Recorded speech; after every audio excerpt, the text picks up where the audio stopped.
자, 그러면 지금부터는 말이지요. 네. 이번 대선 표심을 잠깐 좀 분석을 해보도록 하겠습니다. 대한민국 최고의 전문가들이 많이 있겠습니다만 선거만 끝나면 저한테 카톡을 한 600개 보내는 분이 있어요. 뭐라고? 다 자기 자랑이야. 봤지? 맞지?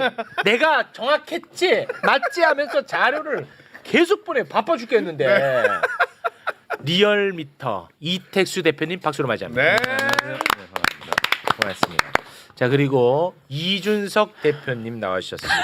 신인규 변호사 박수로 맞이합니다. 예, 안녕하세요. 새 시대 새 시작을 한 신인규입니다. 제가 그 BBS 아침 저널 진행을 대선 이후에 네. 그만뒀기 때문에 이제 새로운 시작을 그만뒀어요? 해보자 왜요? 공론장의 그 오염도를 제가 좀 많이 경험을 하게 되면서 이제는 좀 반정치와 본격적으로 네. 좀 싸우는 일을 좀 해야 되겠다. 네. 어제 그 진행하시면서 담 살짝 오시 않으셨습니까? 전 지금 여기 담이 좀 와가지고 예, 그래서 아니, 과감히 아니 마치 그 자의에 그만뒀습니다. 의해서 그만둔 것처럼 말씀하시는데 자의 맞습니다. 자의입니까? 자의 맞습니다. 열심히. 반정치와 열심히 싸우겠습니다. 아이고 어디서 뭘 싸운다는 거야? 지켜보시면 압니다. 계획하는 지켜보시면 바가 압니다. 있어요? 새 시대 새 시작입니다. 또 뭐 갑자기 어느 날 파란 옷 입고 나타나는 거 아니죠? 아예 아닙니다. 보수 지켜야지. 보수의 종말. 예, 네, 열심히 하겠습니다. 보수 지켜야 됩니다. 저 할 일이 많습니다. 예, 지금. 파란 옷 입고 나타나는 거 아니겠죠? 허우나 김용나 신인규 같이 이렇게 파란 옷 입고 지금 아니, 지금 아니겠죠. 파란 잠바가 수량이 동나가지고 제게 지금 아직 없어가지고. 네. 너무 웃겨. 보수 지켜야죠. 예, 알겠습니다. 보수의 종말. 그러니까 지금 이제 썩은 보수는 썩은 정말 보수는 정말. 어제 새 내려왔습니다. 어제 마이크를 내려놨습니다. 네, 알겠습니다. 자, 그러면 지금부터는 어제 대선 결과에 대한 이야기를 좀 해볼까 하는데 우리 여론조사 전문가 어제 결과를 어떻게 보셨습니까? 일단 총평부터 들어볼까요?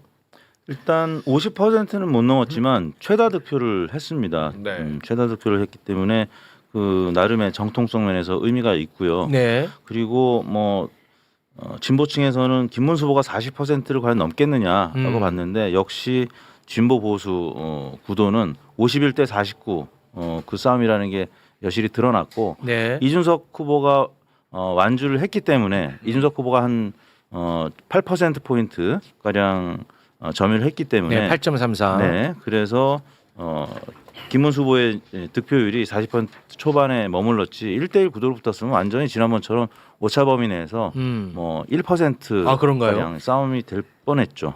아니 그렇지 않아도 지금 이 결과를 보고 진짜 김문수랑 이준석이 단일화했으면 이거 박빙 승부가 됐던 것 아니냐 네. 이런 얘기가 지금 나오고 있는데 실제 그렇게 단일화가 됐다면 이준석 표가 이재명 후보 쪽으로 넘어가지 않을까요?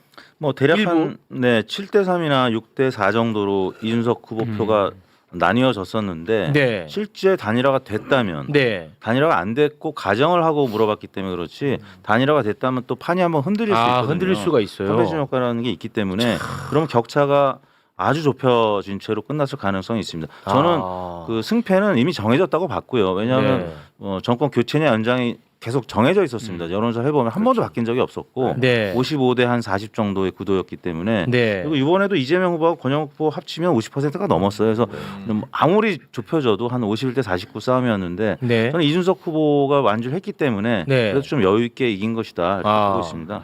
이런 거 보면 진짜 선거가 너무너무 어려운 거야. 맞아요, 진짜. 진짜 어려운 진짜 쉬운 거야. 선거란 건 없는 그래서 거예요. 절대로 당연한 걸로 받아들이면 안 됩니다. 이번엔 무조건이야. 이런 게 없어요. 그런 건 없어요. 진짜. 국민에게 총을 겨눴는데도 단일화를 냈다면 박빙 승부가 됐을 가능성이 있다라는 말 자체가 이 얼마나 어려운 얘기입니까? 그렇죠. 진짜 이 어렵다는 거를 우리가 꼭 알아야 돼요. 네. 그래서 뭐 지금 이 결과를 보고 아우 뭐 아쉬워 스트레스 받아 이런 사람들은 진짜 그 잘못된 감정입니다. 네. 감정 한번 팩트 체크해 보시기 바랍니다. 네, 자기 네. 반성이죠. 예, 제 얘기입니다. 야, 이 진짜 어렵네. 그러니까. 진짜 어려워. 근데 막 이렇게 힘들다가도 성이 안 차다가도 이준석만 보면 이게 뭐 스트레스가 확 풀리는 걸 어떡하나? 8.34. 30억. 아니 근데 저는 뭐 이준석 후보가 단일화할 것이다라는 여러 예측들이 있었잖아요. 제가 그래도 이준석 행동 분석 전문가로서 네. 단일화 절대 하지 않는다, 완주한다라고 예견을 했었고 결국에는 완주를 했습니다. 근데 지금 딱 지지율이 참 이것도 공교롭게도 8.34인데 이게 김문수 후보랑 합쳤을 때는 어찌됐든 이재명 후보보다는 높게 지금 나오고 있기 때문에 이게 보수 진영에서는 굉장히 논리를 만들기가 쉬워졌어요. 그러니까 이준석 너 때문에 졌다라는 그렇겠죠. 그 패배의 책임을 뒤집어 씌우기에 네. 아주 적합한 그 숫자가 딱 나왔기 때문에 아니, 그러면 국민의힘은 반드시 또- 쓰죠. 아니 또 쇄신 못해. 쇄신 그렇지. 얘네들이 쇄신보다는 이준석 쇄신 시킬 그렇죠. 겁니다. 그렇지. 이거는 진짜 대한민국 보수로 보면은 이거는 진짜 비극적인 비율이야. 사실은. 그러네요. 근데 아니, 절묘하잖아요. 숫자 자체가 네. 어쨌든 0.07%가 더하기 하면은 더 높게 나오고 있기 때문에 그러니까. 패배의 책임을 쓰기가 좋고 예. 결국에는 보수가 진짜 종말을 위해서 지금도 더 달려가고 있구나라는 생각을 하게 이렇게 됐습니다. 되면은 정광훈 밑에서 울고 정광훈하고 함께했던 김문수가 이 당권을 잡을 가능성이 너무 높아진 거 아닙니까? 그런 거죠. 그러니까 저 역시 말씀이 너무 맞는 게 어떻게? 예를 들어서 김문수가 31, 뭐 이준석이 14 이렇게 해가지고 졌다. 그러면은 이제 예. 저 당은 깨지는 거라고요. 그렇죠. 예, 예. 근데 저게 지금 40을 넘었고 아유. 이준석이 이제 패배 책임을 산술상 저게 쓰게 됐으니까 아니 뭐 어쨌거나 어차피 개싸움이니까 우리는 뭐지 즐겨 보면 개 종류만 다를 뿐이에요. 뭐 셰퍼드냐 종류만 뭐냐, 달라졌어. 도베르만이냐지 똑같습니다. 그냥 뭐가 오든지. 아니 근데 이번에 중요한 건 뭐냐면 김문수 후보가 나름 40%를 넘겼기 때문에 우리 예상이 늘 40% 넘냐 맞냐 했을 때 목표 달성을 한 거거든요. 그래서 저는 이제 앞으로 수수 브라더스의 시대가 온다. 수수 뭐야? 김문수 안철수 아. 수수 브라더스 아, 어제도 안철수 안철수 마지막까지 자리를 지키면서 그렇죠. 네. 김문수와 함께 가는 모습을 끝까지 보여줬거든요. 네. 아마 이제 전당대회 열리고 하면 이제 수수 브라더스의 등장이 곧 예견되어 있다. 저는 알겠습니다. 하여튼 두 분이 활약해 주기를 바랍니다. 서울시장 후보 안철수, 대구시장 후보 김문수 기대합니다. 그 대한민국을 위해서 그게 좋은 걸까요? 좋은 일이죠. 거기 가가지고 4% 넣고 떨어지면 네. 좋은 일이에요. 아 저는 이자들이 그냥 아예 우리 사회에서 정치 일선에서 그냥 다 없어지기를 바랐던 사람이거든요. 아니 물론. 근데 그게 시간이 없어지고 나면은 또 김재섭, 김용태 가가지고 앉아서 하면 어떡할 거야. 그러니까 아니지 이준석계도 다 없어져야 된다니까요. 이준석 류도 다 없어져야 된다니까. 자 그런데 지금 댓글에는 구라미터라는 단어가 지금 많이 올라오고 있는데 그와는 반대로 네. 우리 이택수 대표님이 저한테 자료 한 2만 개를 보내줬는데 네. 우리 리얼미터가 최고지 이거야 다 내용은 자기 자랑인데 다 맞추신 거예요. 네, 저한테 보내주신 자료 하나 좀 띄워볼까요?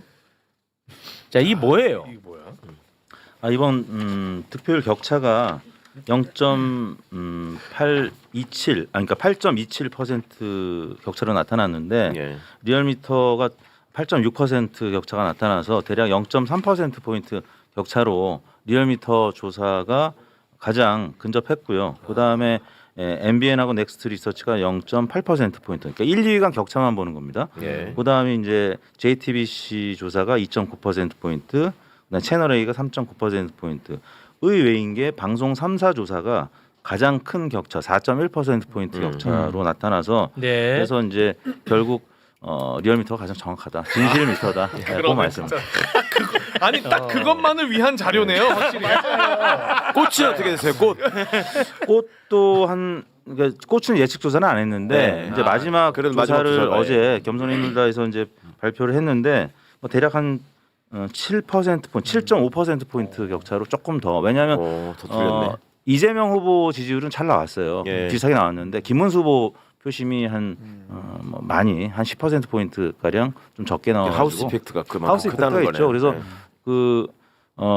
평화남의 김용민 이사장이 좀 전에 페이스북 글에 올린 게 이제 그뭐 나무 왜냐하면 이름을 경쟁상 그렇게 헐뜯는 네, 거 여론사 하지 꽃이라고 마십시오. 너무 알려져가지고 아. 개헌군들 때문에 그 헐뜯지 마세요. 남의 그 경쟁사. 아니, 이거는 이제 그만하세요. 경쟁사라는 그만하세요 그냥. 여론사 꽃의 연구원들 제가 뽑아서 그래요. 공급한 아주 제가 기여를 많이 한 사람입니다. 근데 네. K 리서치로 이름 바꿔라라고 이제 조언을 하더라고요. 김용민. 아. 중립적인 이름으로 네, 바꾸자. 왜냐면 꽃이 너무 알려져가지고. 아 너무 알려져서. 네, 그러니까 개헌군이 와가지고 겸손인들다 조회수는 늘었는데 아. 꽃에는 좀 악영향을 미친 게 아닌가 네. 생각을 비싼 게 자, 정확하다. 최민희 의원님 좀 조용히 좀 해주세요. 네. 가성비가 중요하다. 요번에 출구조사가 자 이제 출구조사 이야기를 할 텐데 네. 비싼 게. 출구조사는 네. 진짜 정확하거든요. 그래요, 맞아. 우리 얘기 심지어 나눴는데. 지난 대선 때 0.73% 포인트 차로 당락이 결정됐을 정도로 박빙이었기 때문에 맞히기가 진짜 어려울 거 아니야. 그렇죠. 그런데도 맞췄어. 오. 지난번에. 그렇죠. 그런데 이번에는 출구조사하고 실제가 차이가 컸습니다. 그러니까요. 잠깐 좀 한번 볼까요? 네. 자 이재명 지금 대통령 출구 조사는 51.7%로 조사가 됐었는데 실제 득표는 49.42%였고요. 김문수 후보는 출구 조사가 39.3%였는데 실제 득표가 41.15%. 이준석은 출구 조사가 7.7%였는데 실제 득표가 8.34%로 나타났습니다. 와, 저는 이게 진짜 궁금해요. 네, 지금도. 그렇죠. 아니, 출구조사가 그 샘플이 몇 명이죠? 8만 명. 8146명. 그리고 단일 선거고. 그렇죠. 예, 예. 이거는 틀리지 않아 왔고 틀리기도 어렵다고 나는 생각했는데 이번에는 좀 차이가 있었습니다. 왜냐하면 사전 투표 때문에 그렇고요. 사전 투표에 대해서 보정한다며요. 공직선거법상 출구조사를 못하게 돼 있습니다. 그러니까 본 투표한 분들만 출구조사를 좀 하고 있고요. 그렇죠. 사전 투표한 분들한테는 누구에게 투표했는지 물어보지를 못하게 돼 있습니다. 저희 여론조사 기관들도 투표 의향 묻잖아요. 블랙아웃 기간 동안에. 네. 근데 투표했다는 분들한테 누구에게 투표했는지는 못 물어보게 돼 있습니다. 공직선거법상. 네네네. 그래서 누구를 지지하십니까라고 물어봐야 되거든요. 아, 근데 네. 출구조사는 아예 못하게 돼 있기 때문에 네. 전화 면접 조사를 할 수밖에 없는데 이번에 8만 명 중에 10,000명 가량을 전화 면접 조사를 한 거예요. 근데 전화 면접 조사에서는 뭐 꽃도 그렇지만 처음 전화 온 면접원한테 제가 제 표심을 얘기해야 되잖아요. 네. 근데 제가 김문수 후보 지지한다고 얘기하기가 좀 민망해. 옆에 친구들이 있고 그런데 뭐 직장 동료인데 민망하잖아요. 그럼 찍질 마. 찍지를 말라고. 그러네. 민망하면 안 찍어야지. 글쎄 네, 그래서 이제 못 찍은 분들도 계실 거고 아무튼 전화 근데 면접 찍은 거잖아, 그런 조사에서 사람이. 샤이 표심이 한 3 내지 5% 포인트 있다라는 거죠. 음. 과거 이제 출구 조사도 진짜 희한하네. 직접 물어본 적이 있었어요. 지금처럼 모의 투표 방식이 아니라 직접 물어본 적이 있었는데 직접 물어봤을 때도 거짓 응답이 한 3% 가까이 있었거든요. 그러니까 이 사전 아니, 투표에 대한 규제를 없애줘야 아니 말할 수도 출구 조사에 없는 대한 후보를 왜 찍어? 아니 그 난 진짜 희한한 사람들이네. 그렇죠. 이게 아니 아니지. 출구조사가 항상 오차가 나는 게 저쪽 사람들이에요. 아. 그렇잖아요. 아. 말 안 하고 가서 찍어가지고 틀리게 만들어. 아니 그러니까 말도 서서- 못할 정도인데 왜 말도 찍어? 글쎄 말이야. 정말. 와, 난 진짜 너무 화가 나네 이거는. 진짜 웃기네. 그거 재밌긴 하네. 진짜 웃기죠. 그렇죠. 아니, 예, 아예 응답을 안 하는. 그러니까 출구 조사할 때 면접원들이 다가갔을 때 피하는 분들이 계시고요. 또 실제 투표 용지를 줘서 모의 투표할 때 거짓 응답하는 분들이 계시다는 거예요. 그리고 더군다나 사전 투표는 출구 조사를 못하게 하니까 전화 면접 조사를 해야 되는데 처음 전화 오는 면접원한테 제가 김문수 지지합니다, 이준석 지지합니다 얘기하기가 좀 명구스러운 거죠. 아니 그래갖고 전화 오면은 이재명 하고 실제로는 김문수를 찍었다는 거야. 그리고 그 모의 투표식으로 하는데도 못되게 이제 이거 틀리게 하려고 자기 2번 찍어놓고 와서 1번 찍은 데다 해놓고 네, 그러니까 그렇게. 틀리는 거잖아요. 그게 이제 샤이한 것도 있지만 예전에 이제 어르신들은 네. 그 군사 정권 시절에 내가 이렇게 기표를 해서 넣었을 때 나한테 불이익이 올까 봐 네, 약간 그런 공포심이 있어서 그런 경우도 있고요. 예, 그래서 여러 가지 이유 때문에 좀 샤이 표심이나 거짓 표심이 좀 있었다. 네. 그래서 독재 좀 잔재가 이렇게 무섭습니다. 지금도 내 표 들킬까봐 저기 하는 사람들이 있다는 거거든.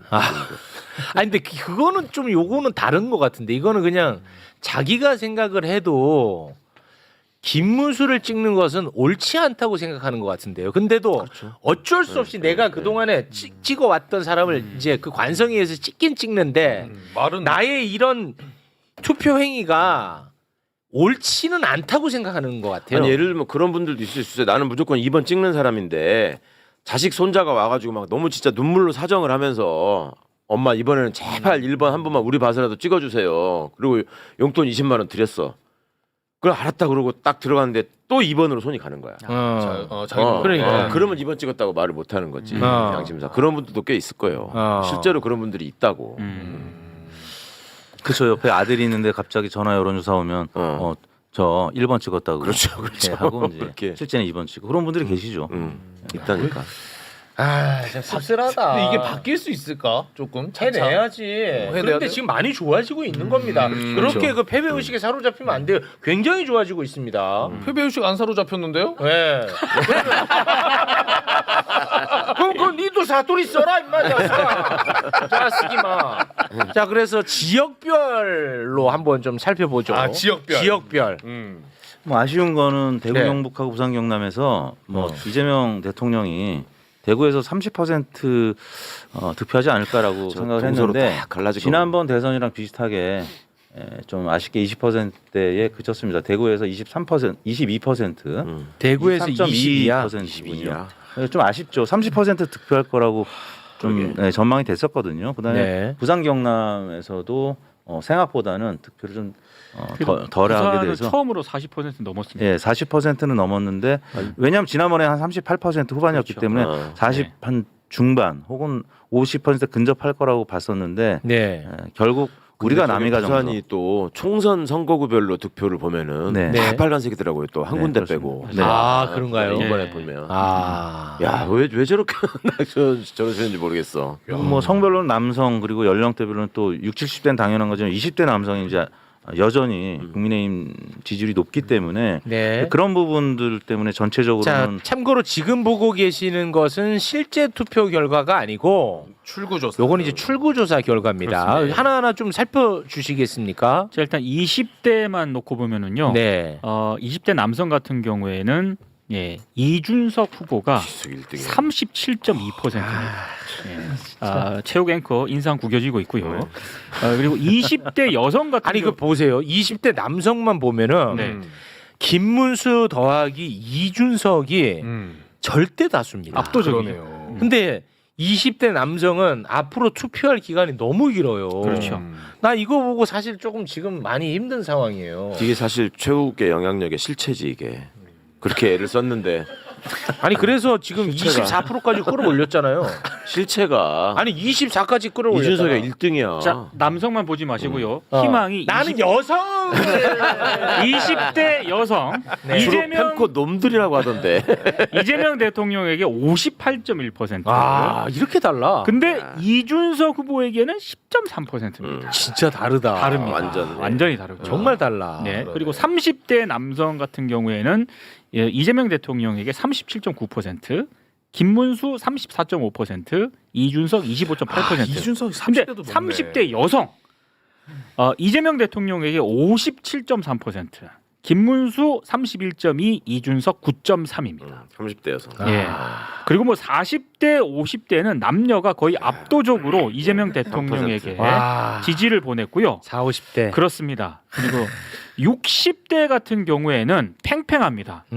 이 60대 남성 같은 경우에는 이재명 대통령에게 48.6, 김문수에게 47.7. 뭐 이준석은 굳이 언급할 필요는 없는 것 같고요. 네. 60대 여성분도 이재명 대통령에게 47.5, 김문수에게 50%. 70대 남녀는 아직 김문수에게 좀 많은 지지를 보내고 있는 상황입니다. 아니 근데 저게 막대 그래프 자세히 보시면 네. 20대 30대만 불균형이 있고 40대부터는 그래도 막대가 같이 가잖아요. 그렇죠. 뭐 그렇습니다. 퍼센테이지의 예. 차이지. 네, 아까 성별이 예, 반드시 저건 딱 어떤 부분이냐면 젠더 갈등을 가지고 정치적으로 그렇지. 갈라놓은 건 확실한 거예요. 맞습니다. 아니, 좋았다. 드러나잖아요. 드러나잖아요. 막대기가 반대로 돼 있잖아요. 맞아요. 다른 연령대는 그래도 같이 가면서 같이 가. 늘어나고 줄어들고 하는데 네. 왜 20, 30대만 저렇게 반대로 돼 있을까? 그리고 또 지금 특히 20대 같은 경우는 국민의힘 아니면 또 이준석 여기가 지금 가장 많은 포지션을 가지고 있거든요. 네. 그러니까 계엄 아니면은 반정치 네. 지금 이렇게 돼 있는 거예요. 그렇습니다. 그러니까 이거 너무 좀 심각한 네. 상황이고 제가 그래서 아까 반정치 이야기를 한 것이고 이준석 의원의 그 펜코 정치, 그 커뮤니티 의존하는 이런 정치는 네. 너무 해악이 크다. 그렇습니다. 그러니까 저는 그 부분에 대해서 우리 사회가 좀 경각심은 가져야 될 것 같습니다. 네. 아마 이 결과를 보고 이준석은 또 군침 엄청 흘리고 있겠습니다. 아직 있구나. 야, 내가 맞았네. 죽지 않았다. 나는 계속해서 갈라치기로 가야겠구나. 이거밖엔 답이 없구나. 본인은 아마 그렇게 생각하고 있을 그러니까 저 겁니다. 결과가 이준석이라는 정치인에게 효능감을 주면 정말 해로운 거거든요. 진짜 해로운 거거든. 그러니까 더 강해지죠 그런 네. 경향성이. 근데 또 반대로 보면 완벽한 고립이 되는 거예요. 스스로 고립을 지금 자초하고 있기 때문에 이준석 의원이 과거에 국민의힘 당대표 될 때 민심에서 48%를 얻었거든요. 그러다가 동탄에선 42%를 얻어요. 이번에 대선에서 8% 얻잖아요. 계속 이렇게 지지세가 쪼그러드는 겁니다. 그게 왜 그러느냐? 자기 지지층만 보고 지금 정치를 하고 있기 때문에 그 펜코 정치의 지금 한계가 이미 드러나고 증명되고 그러니까 있다. 극우가 늘보막교 같은 거를 만들어서 하는 이유도 이런 거하고 관련이 있죠. 아. 네. 이미 이제 기성세대들은 다 판단이 끝났고 네. 지들을 다 버렸기 때문에 이제 어린이들을 이제 오염시켜야 된다. 젊은 나쁜 사람들을. 놈들이지. 예. 끔찍한 근데 일입니다. 약간 비유가 약간 맞아 떨어지긴 하네. 끔찍한 일이야. 젊은 사람들을. 아 그래서 저는 계속해서 우리 20대 남성분들하고 계속 저는 소통을 시도하는 대화해야죠. 겁니다. 계속 맞아요. 대화를 하고. 네. 근데 어제 이제 제가 또 쓱 한번 들어가 봤더니 얘네들이 또 저를 많이 따라다니더라고. 따라. 또 MBC 개편 팬들이 방송을 또 많으시죠. 봤더라고. 또 댓글 달고 그래요? 싶어서. 얘네가 뭐래 또. 짜증이 많이 나 있어. 야, 이 새끼가 방송 진행은 잘한다. 그래. 쫙 올라왔더라고. 아 그래도 인정할 것도 인정해주네. 그러니까 야, 우리 자 봐봐. 아, 그렇지. 형이 가능성- 얘기하잖아. 아, 나는 소통을 했으면 좋겠다. 우리 서로 인정할 건 하나 하면서 반성하고 사고. 나는 하거든. 근데 그렇지. 걔네들은 그걸 안 해요. 누가 하나 그 위에 물어봐. 야, 체육이 빨갱이임 밑에서 하면은 그냥 빨갱이야. 니들이 좀 판단을 하라 말이야. 니들이 임마 자식들아. 이 이준석 득표에 대한 펜코의 반응은 어때요? 혹시 보셨어요? 아니 뭐 저도 쭉 살펴는 봤는데 그래도 어제는 조금 이렇게 좀 흔들리는 기죽었어요? 사람들도 좀 있고 어제 그러니까 많이 조금 이제 흔들렸어. 약간 갑론을박이 좀 있는 상황인 거고 어찌됐든 이준석이라는 정치인이 이번에 그 제 3차 TV 토론에서 저는 그걸 바바리맨 발언이라고 표현하는데 혼자 그냥 바바리맨 그렇죠, 짓을 한 그렇죠. 거예요. 네. 전 국민 앞에서. 네. 근데 그런 것까지 왜 무리수를 뒀느냐? 자기 지지층 보고 하는 정치가 본인에겐 이익이 있다고 생각하니까 그런 짓까지 하는 거거든요. 네. 그래서 저도 아까 최욱 MC님 말씀하신 대로 저 결과가 더 이준석식의 그런 반정치의 해악으로 네. 더 갈까 저도 굉장히 위험성을 좀 많이 느낍니다. 그 네. 부분은. 근데 저는 뭐 시간이 지나면은 저는 좀 희망이 그나마 있다고 보는 입장입니다. 그럼요. 왜냐하면 얘네들이 이번에 그 성접대 의혹과 관련해 가지고 매불쇼가 정말 깔끔하게 정리했잖아요. 그렇죠. 이런 걸 안 봐요. 안 봐요. 보면은 나는 흔들릴 거라고. 아 봐. 이준석 의원이 여력이 진짜 없다는 걸 봐야 되는데 꼭. 나는 보면은 그러니까 보면서 이런 것들이 계속 누적이 되면은 나는 흔들릴 거라고 봅니다. 근데 그거는 저는 그 20대가 문제가 아니라 그 언론. 사안을 안 쓰는 언론이 문제인 그러니까요. 거예요. 내가 그 얘기를 하는 거야. 써줘야 보지 안 맞아. 쓰니까 그게 맞아요. 더 큰 문제예요. 그래서 계속 떠들어대면 더 떠들어야 돼. 다른 언론도 안 받을 수 없는 상황. 이거는 맞아. 그럼 받으면 노출이 될 거 아닙니까? 그렇죠. 안 볼 수가 없어. 안 볼 수가 없게끔. 그러면 그런 게 쌓이면 나는 좀 변화가 있을 거라고 봐요. 그래서 언론이 정말 중요하다. 맞습니다. 언론 문제하면 또 최민희 위원장님이죠. 네. 이제 또 함께 이야기 나눠야지. 언론 얘기. 딱딱딱. 퍼즐이 맞지? 좋습니다. 네. 매끄러운 진행이야. 매끄러운 진행입니다. 네. 자, 두 분 끝으로 하실 말씀 있으면 한 마디씩 하시면서 마무리 짓겠습니다. 저는 이번에 매불쇼 덕분에 블랙아웃 기간 동안에 노무현 박정희 구도로 그래도 야. 유권자들한테 많은 정보를 드릴 수 네. 있어서 좋았고 네. 또 그분들의 평가가 저희 리얼미터 TV에 또 오셔가지고 네. 좋은 평가들을 해주고 계시더라고요. 이분은 다른 거 관심이 없어. 그러니까 구라미터만 아니면 된다. 리얼미터다 이것만 알리면 돼 저분은. 선거 때 되면 이제 구라미터에서 진실미터로 바뀌었다가 또 다음 선거 때 되면 다시 구라미터가 되죠. 구라미터. 망각하시면 안 되고요. 오죽하면 김어준하고 친구겠어. 두 분은 아주 가까운 관계입니다. 네. 그리고 저는 이번에 사실 우리가 시민들에 의한 완성형 탄핵을 이뤄냈는데 저는 그 중심에 우리 매불쇼가 제일 앞장서서 그 아이. 일을 해냈다고 저는 보기 때문에 앞으로도 또 새 정부가 또 좋은 정치를 해 나갈 수 있도록 또 네. 언론의 사명을 우리 매불쇼가 더 잘 이어나갔으면 진짜로 이 좋겠습니다. 코너 끝내기 전에 정말 매불쇼의 선한 코너. 영향력을 통해서 진짜로. 네. 여기다가 좀 레거시 미디어의 편집국장, 보도국장들 좀 불러가지고 네. 왜 안 쓰는지를 좀 국민 진짜 앞에 묻고 싶어요. 설명회를 좀 듣고 싶어. 정말로. 설명회를. 정말 묻고 싶어요. 진짜 그렇지 궁금해 않아. 나는. 아니 안 그렇잖아. 쓰는 게 더 힘들어요 사실. 힘들어. 안 쓰기 힘들어. 외면하는 게 더 힘들어요. 맞아. 사실은. 지들이 양심의 좋아하는 소리를. 선정적 내용 다 있거든 거기. 맞아. 근데 심지어 이건 대선 후보 검증 보도예요. 맞아. 그렇지. 예. 그리고 그리고 진영가 지지- 좋아하는 요소가 다 있다니까. 그리고 좋아하는 요소가 다 들어가 있고. 그리고 지지율이 한 자리인데도 그걸 또 비구로 써줘. 어. 이게 어떻게 이해를 그러니까. 해요, 진짜. 그리고 너무너무 똑 떨어지는 증거가 워낙 많아. 그렇죠. 그런데 방금 말씀하신 건 안 쓰기가 진짜 어렵거든. 내가 정말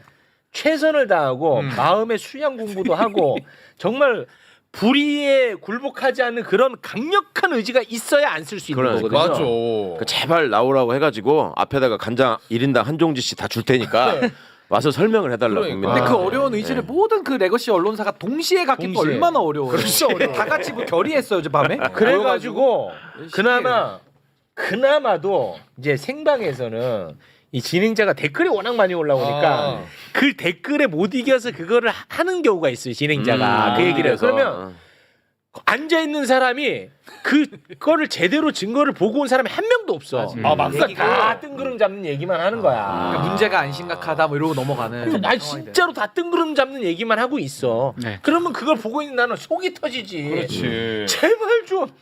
제발 좀 매부쇼 한 번만 봐줘. 제발. 그 윤석열이를 보고 있던 내 심정이요 그게. 아, 그때 당시에. 저도 이제 비슷하네, 그런 걸 진짜. 많이 느끼고 가끔은 또 매부쇼에서 저도 자주 나오니까 미리 다루잖아요. 가끔 여기서 일주일 전에 다룬 거를 일주일 후에 막 JTBC 단독으로 아, 나오고 막 그래요. 맞아, 그러니까 예. 약간 또 타임머신 타고 왔나 제가 그런 혼돈이 그런 될 것도 정도로 있어요. 맞아, 맞아. 일주일 전에 본 것 같은데 근데 그게 네. 좀 늦게 나오긴 하더라는데 네. 늦게라도 나오면 다행인데 다행이지. 요번 거는 안 쓰니까 너무 네. 답답한 거예요. 아니 어제 개표 방송에서도 이재명 대통령 그 이름 옆에 유력 뜰 때 이준석도 여력 같이 붙여주면서 앵커가 그러네. 아 지금 득표율 여력이 부족합니다 이준석 후보 아쉬운데요. 근데 그 넌지. 30억 여력은 있대. 아 그래요? 그 있대. 당에서 유흥비만 여력이 없어. 아, 그래요? 30억 여력이 있대. 그리고 굉장히 공손하잖아요. 예. 아주 공손합니다, 진짜. 네. 예의 바른 유흥비는 사람이었어요. 여력 없습니다. 그리고 선거비는 여력 있습니다. 있다 당에서. 유흥비 여력 없습니다. 네. 선거비 여력 있습니다. 예. 네, 고맙습니다. 이번에 그 유성구는 체크가 됐나요? 유성 유성구 체크 안 됐습니다. 유성구 체크 좀 부탁드리겠습니다. 최우 씨가 짚은 거였죠? 네, 유성구. 주목해야 될지요. 네. 유성구의 여론이 과연 어떻게 이준석에 대한 심판. 네. 유성구 리베라면 리베라면 중심으로. 예. 말이 나와도 괜찮은 것인지. 네, 고맙습니다. 자, 그러면 두 분과는 여기서 인사 나누고요. 또 대한민국 최고의 국회의원 두 분을 저희가 모십니다. 네. 두 분 대단히 고맙습니다. 예, 감사합니다. 네. 고맙습니다.